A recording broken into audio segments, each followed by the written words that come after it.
In the quiet moments before a story begins, there is a kind of hush, an invitation, almost, to step out of our hurried world and into another.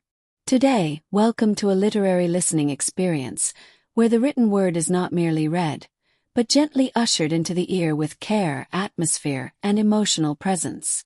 This is not just an audiobook. This is a crafted encounter with storytelling itself. Here you will hear a touch of the author's world, a breath of the era that shaped the tale, and a soft guiding hand that leads you into the narrative without ever interrupting it. Before the story unfolds, we linger briefly with its history, its writer, and the cultural air that once surrounded it, and when the tale concludes, you'll be offered a distilled reflection, a quiet closing thought to carry with you. Today's journey begins with The Roman Bath, written by John T. Wheelwright, opening on a fog-drenched morning and a young traveler's first uncertain steps through London. And now, let us step into the story's threshold. There is a moment before the page turns, when the world we know falls away.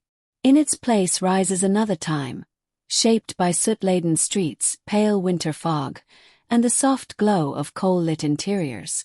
This is the realm you are about to enter, a London of muted lantern light and ancient stones, where history lingers in unexpected corners, and where the past speaks not through grand monuments but through quiet, uncanny encounters. The atmosphere is thick with memory, touched by wonder, and gently threaded with the feeling that something forgotten might stir again. As you listen, allow the city's breath, the rhythm of footsteps, and the shadows along Strand Lane to carry you deeper into its spell. The Roman Bath was written in the early years of the 20th century, a period fascinated by both the modern bustle of expanding cities and the buried remnants of older civilizations beneath them. First published in English and rooted in the literary traditions of the United States, the story draws upon Britain's layered identity, Roman antiquity beneath Victorian ambition, and presents it through the eyes of a young American discovering London for the first time. Its author, John T. Wheelwright, was an American writer active during the late 19th and early 20th centuries, known for his reflective prose and his interest in the lingering echoes of history within modern life. Although not a prolific author by the standards of the great canonical names, his work captured a quiet intelligence and a sensitivity to place. His writing often blends observation, gentle humor, and a fascination with cultural memory, offering readers narratives that feel both grounded and subtly touched by the uncanny. What gives this particular story its lasting resonance is the way it bridges two eras: the London of its time, fog-bound, bustling, endlessly layered, and the London of centuries past. Even today, that tension between the visible city and the invisible one beneath it feels familiar. We too walk streets shaped by lives and empires before us. We too find that history can emerge not only in museums but in the quietest, most unexpected places. The story speaks to listeners who are enchanted by old cities, who feel the pull of forgotten stories, and who sense that the past has not entirely withdrawn from the present. If you enjoy this kind of literary listening experience, calm, thoughtful, and attuned to the textures of another time, consider supporting the channel by liking and subscribing. It helps these curated moments of storytelling continue. Enjoy watching, enjoy listening. When the tale concludes, stay for a brief closing reflection, an echo of the story's meaning and a few gentle questions to carry with you. And now, let the narrative unfold. Ralph Tuckerman had landed that day in Liverpool after a stormy winter voyage, his first across the Atlantic. The ship had slowly come up the Mersey in a fog, and the special boat train had dashed through the same dense atmosphere to the home of fogs and soot, London. And in the whole journey to his hotel, the young American had seen nothing of the mother country but telegraph poles scudding through opacity on the railway journey, and in London the loom of buildings and lights dimly red through the fog. Although he had no acquaintances among the millions of dwellers in the city, he did not feel lonely in the comfortable coffee room of his hotel, where a cannel coal fire flickered.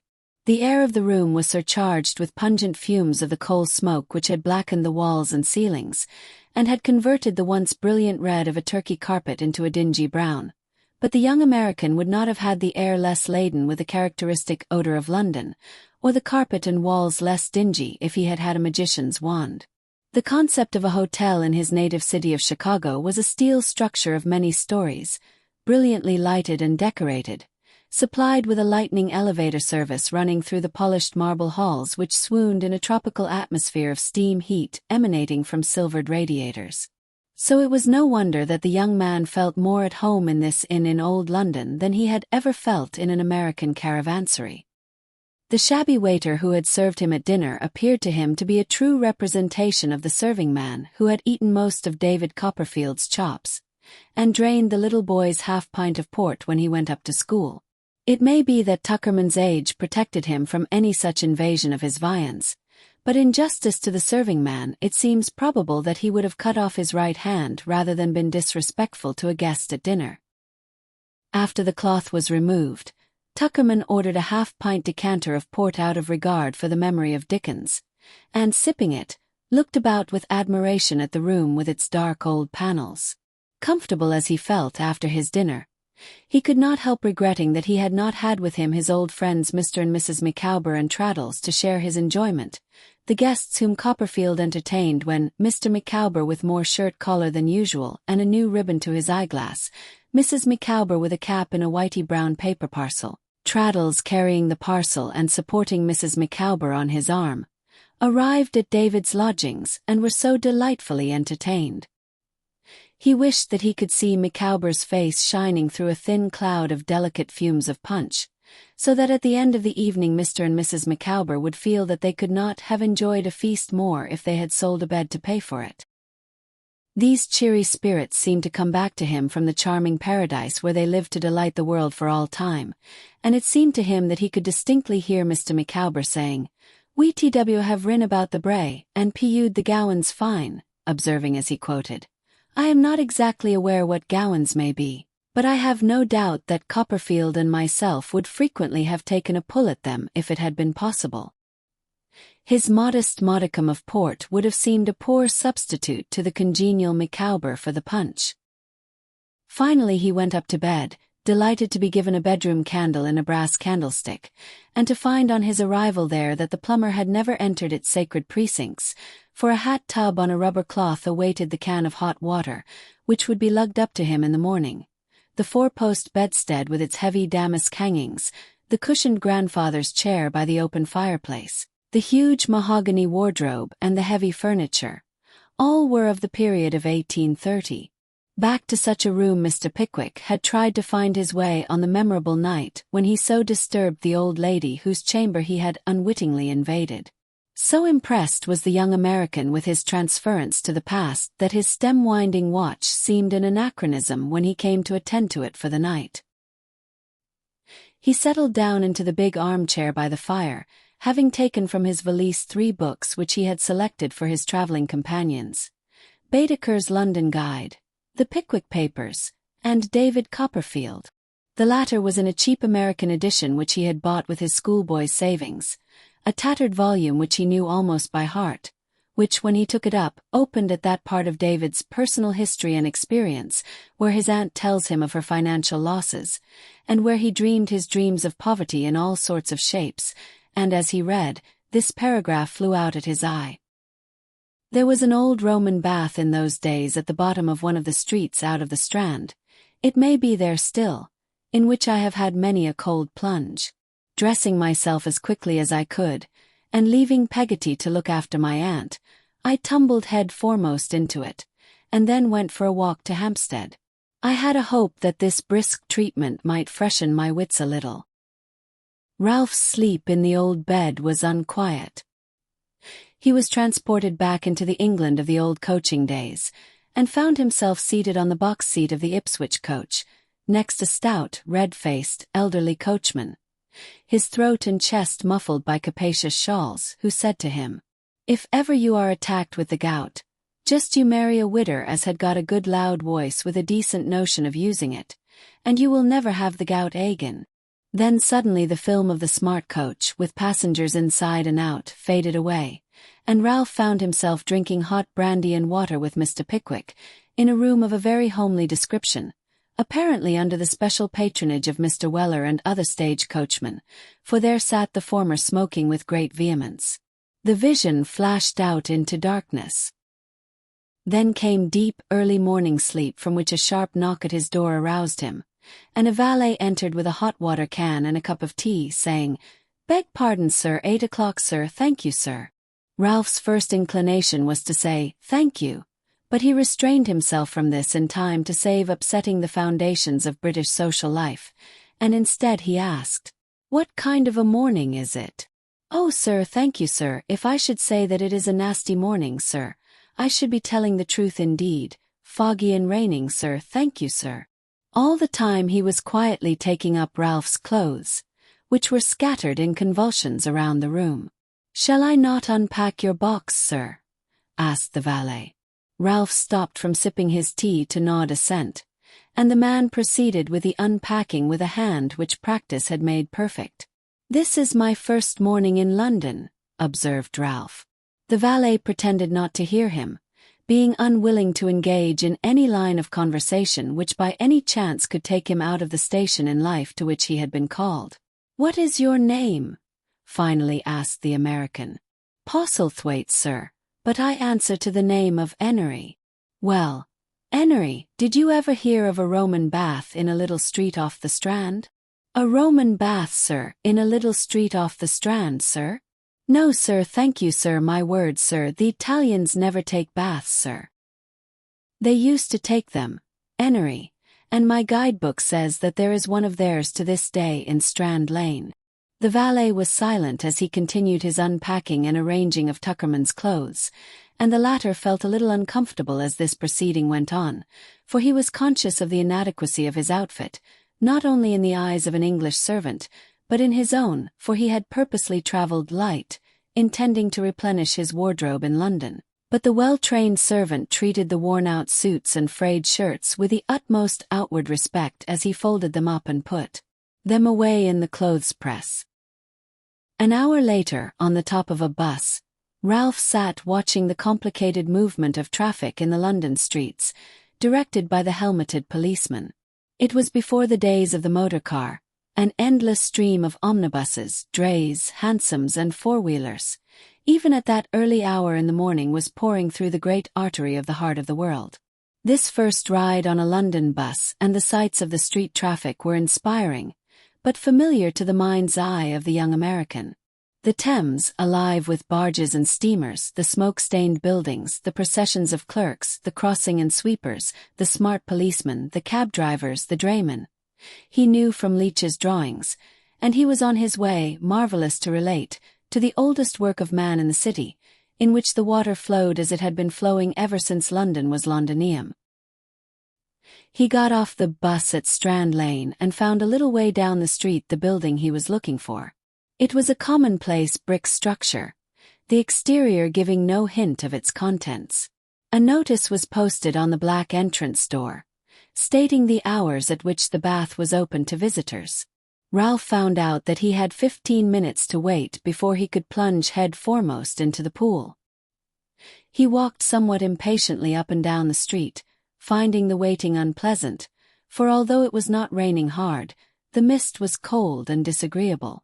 After a few turns, he came up to the door again and there found a young gentleman, dressed in a long surtout, reading the notice. The stranger turned about as Ralph approached. His face was smooth-shaven, his eyes large and melancholy, his whimsical, sensitive mouth was upcurved at the corners. His waving chestnut hair was longer than was then the fashion, the soft felt hat was pulled down over his forehead as if to ward off the fog. He swung to and fro with his right hand a malacca joint with a chiseled gold head. He bowed politely to Ralph, remarking, "So you, too, are waiting for a plunge into the waters of the Holywell? You are right, sir. I guess that we shall find the Roman bath cold this morning. You are an American, are you not?" "I am, and therefore, sir, I am a seeker after the curious and ancient things of this city. It is my first morning in London. May I ask how you found out about this ancient bath? It is but little known, even to old Londoners. I often come here for a plunge, but I seldom find any other bathers here. Well, sir, I came across an allusion to it in David Copperfield, just before I retired last night, and I looked up the locality in my guidebook. David Copperfield, exclaimed the young man with a low whistle, and he started off upon a walking up and down as if to keep himself warm while waiting. A moment later the heavy black door of the bathhouse was opened, and the bath attendant stepped out on the threshold, looking out into the rain. A dark-haired, heavily built man with coarse features, a tight, cruel mouth. If he had not been dressed in rough, modern working clothes, he might well have been a holdover from the days of the Roman occupation. "The admission is 2 shillings, announced the attendant as he showed the American into a dressing room, and as the latter was paying his fee he saw the other visitor glide into a dressing room adjoining his. The bath was small, dark, and disappointing in appearance to the man from overseas, to whom the term Roman bath had conveyed an impression of vast vaulted rooms and marble-lined swimming pools. The bath itself was long enough for a plunge, but too small for a swim, and a hasty diver would be in danger of bumping his head on the bottom. The bricks at the side were laid edgewise, and the floor of the bath was of brick covered with cement. At the point where the water from the Holywell spring flowed in, Ralph could see the old Roman pavement. The water in the bath was clear, but it was dark and cold-looking. As Ralph stood at the edge, reluctant to spring in, he saw the young Englishman dart from his dressing room like a graceful sprite and make a beautiful dive into the pool. His slender body made no splash, but entered the water like a beam of light, refracting as he swam a stroke under water. In a trice his face appeared above the surface, with no ripple or disturbance of the water. "I feel better already," he called out. "I passed such a terrible night, almost as bad as poor Clarence's. How miserable I was last night when I lay down. I need not go into details. A loss of property, a sudden misfortune had upset my hopes of a career and of happiness. It was difficult to believe that night, so long to me, could be short for anyone else. This consideration set me thinking, and thinking of an imaginary party where people were dancing the hours away until that became a dream too, and I heard the music incessantly playing one tune, and saw Dora incessantly dancing one dance without taking the least notice of me. I too dreamed the night through, thought Ralph. And am I dreaming now? I dreamed of poverty in all sorts of shapes. I seemed to dream without the previous ceremony of going to sleep. Now I was ragged, now I ran out of my office in a nightgown and boots, now I was hungrily picking up the crumbs of a poor man's scanty bread, and still more or less conscious of my own room, I was always tossing about like a distressed ship in a sea of bedclothes.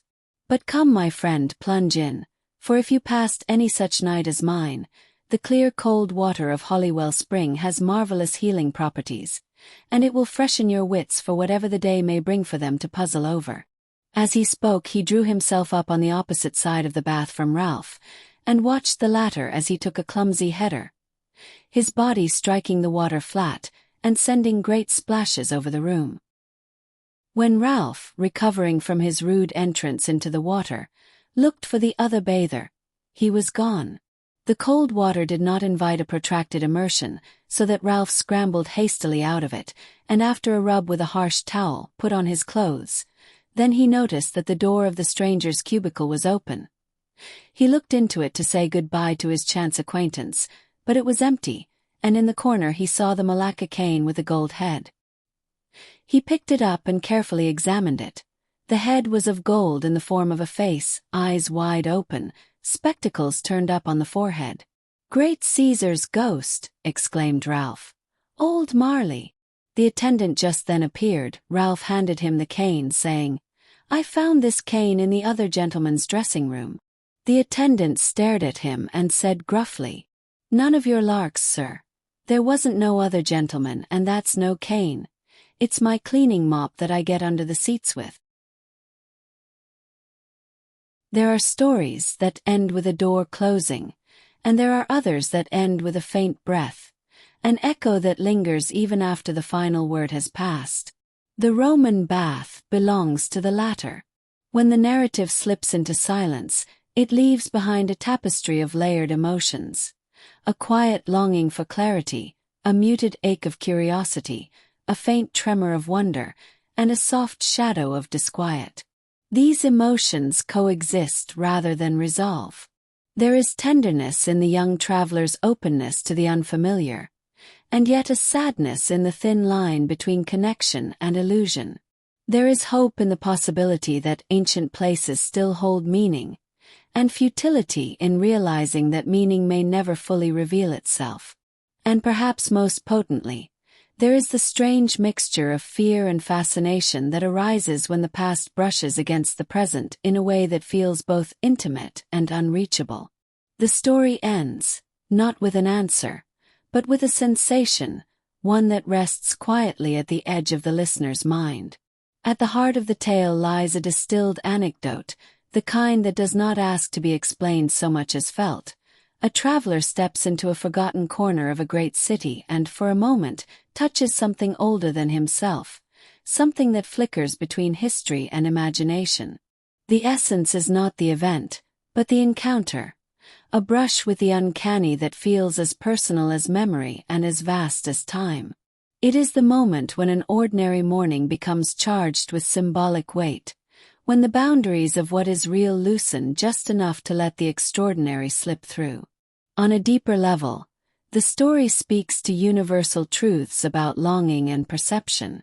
It reminds us that every human being carries a private landscape of hopes, fears, doubts, and quiet desires for meaning. It speaks to that familiar yearning to belong to something larger than oneself, to history, to mystery, to some unseen order threading through the world. The characters' paths illustrate the timeless fear that the things we most seek, answers, clarity, recognition, are often the very things that recede when approached. And yet the yearning itself is its own kind of beauty, a testament to the human instinct to search. Psychologically, each figure in the narrative holds a tension between what they reveal and what they withhold. Ralph Tuckerman approaches the world with openness, curiosity, and a vulnerable dependence on atmospheres that remind him of stories he once loved. Beneath his enthusiasm lies a quiet longing for connection, to the city, to history, to meaning itself. The mysterious young gentleman embodies the opposite.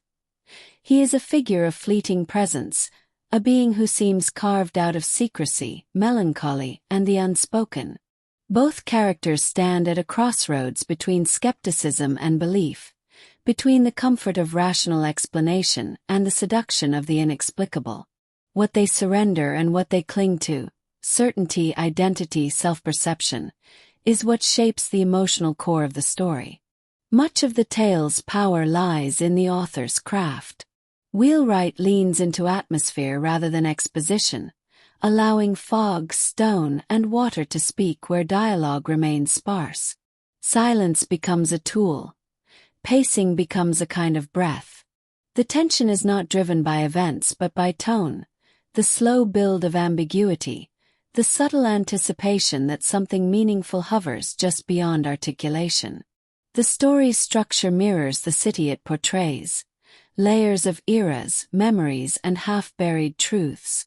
The writing carries the sensibility of its time, marked by a fascination with the remnants of antiquity that still lingered beneath modern urban life, yet its restraint and suggestiveness feel strikingly contemporary. Seen through its cultural and historical lens, the story reflects an era captivated by the idea that the past was not dead, merely dormant. Early 20th century readers lived in a world rapidly modernizing, yet surrounded by relics of ancient civilizations. To them, the encounter at the Roman bath would have felt both plausible and poetic, a reminder that the old world could still whisper into the new. Today, we may read it with a different sensitivity, less tied to antiquarian curiosity, more attuned to psychological and symbolic resonance. Where past readers might have been drawn to the historical artifact, modern listeners may be captivated by the emotional undercurrent, the eeriness, and the sense of a brief opening between two realities. Symbolically, the Roman bath itself becomes the story's central metaphor. It is a place where time seems layered rather than linear, where water flows unchanged across centuries, where the boundaries between eras blur. The bath represents memory, deep, cold, and enduring, and each character reacts differently to its depths. The Malacca cane, left behind like an impossible artifact, becomes another symbol, a token of identity, presence, and absence. What is real? What is residue? What is projection? The object, like the story, offers no certainty, only invitation. And so the story closes with a lingering breath, like mist over ancient water. It asks us not to solve it, but to feel the space it leaves behind, the quiet suggestion that the past is never truly gone, that mystery has its place, and that some encounters are meant to unsettle us just enough to remind us we are alive.